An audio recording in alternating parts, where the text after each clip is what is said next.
नमस्कार दोस्तों, कैसे हो आप सब। आई होप आप लोग ठीक होंगे। इस वीडियो में हम लोग वर्ग 7 इंग्लिश का चैप्टर में जो दिया है mystery of the talking fan, इसका हम लोग जो है कि पढ़ेंगे और हिंदी में जो है कि एक्सप्लेन करेंगे। इसको हिंदी में जो है कि अर्थ समझेंगे। तो इसको आप देखिएगा अंत तक। गारंटी है कि आपको इंग्लिश पढ़ना नहीं आता है तो इंग्लिश भी पढ़ने जाएगा। दूसरा बात यह है कि इसमें सभी मीनिंग का अर्थ बताया जाएगा हिंदी में। तो चलिए हम लोग पढ़ लेते हैं। हेडिंग में क्या दिया है। हेडिंग में दिया है mystery of the talking fan.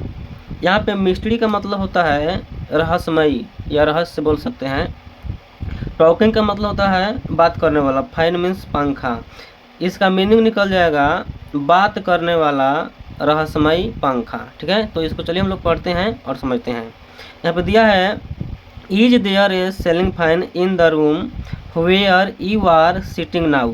Sitting का मतलब होता है बैठना। सेलिंग फैन का मतलब होता है जो छत में पंखा को लगाया जाता है उसको बोलते हैं सेलिंग पंखा। तो इसका मीनिंग निकल जाएगा क्या उस कमरे में सेलिंग पंखा है जहां आप अभी बैठे हैं। ठीक है ना। उसके बाद यहाँ पे हो जाएगा इज द फैन क्वाइट और नॉइज। वह पंखा, यहाँ पे क्वाइट का मतलब होता है शांत रहना और का मतलब होता है या नॉइज का मतलब होता है हल्ला करना। वह पंखा आवाज़ करने वाला है या चुप रहने वाला। ठीक है ना। If it is noise you may be sure it is a distance relative of the talking fan. Distance relative का मतलब होता है दूर का रिश्तेदार। ठीक है ना।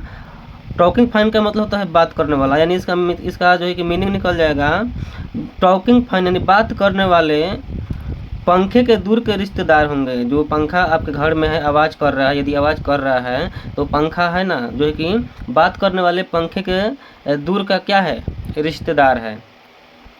इन द पोइम, इस कविता में which you are going to read. चलिए अब हम लोग जो है कि इसको पढ़ते हैं। ठीक है।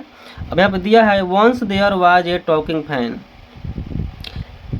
वंस मतलब होता है एक बार। टॉकिंग का मतलब आपको मालूम है बात करना। फैन मीन्स होता है पंखा। तो एक बार वहाँ बात करने वाला पंखा था। एक बार वहाँ बात करने वाला पंखा था।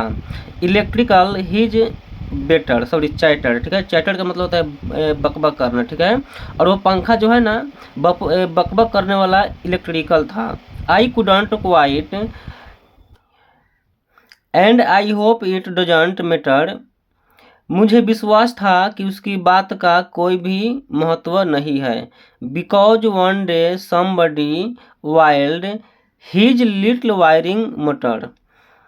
एक दिन जो है कि एक व्यक्ति आया, कोई आया और उसके मोटर पर जो है कि उसके वायरिंग पर जो है कि तेल डाल दिया। And all the mystery was explained he ran as steel was better. और सभी रहस्य खत्म हो गया, यानी जो पंखा था एक व्यक्ति आया उस पर तेल डाल दिया तो वो जो बात करने वाला जो पंखा था ना, वो पंखा जो है कि बहुत नॉइज करता था, हाला करता था। तो तेल डालने के बाद जो पंखा जो है कि पूरा उसमें के जो एथी था, खराबी था, आवाज़ करने वाला था, वो सब खत्म हो गया। ठीक है ना। ही ran as steel as water. अब वह जो है कि वह चलता है पूरे पानी की तरह। बिल्कुल जो है कि बिना हालांकि बिना शोरगुल के जो है कि वो पंखा बिल्कुल जो है कि पानी की तरह चलता है। तो इसी में जो है कि आपको पंखा के बारे में बताया गया है।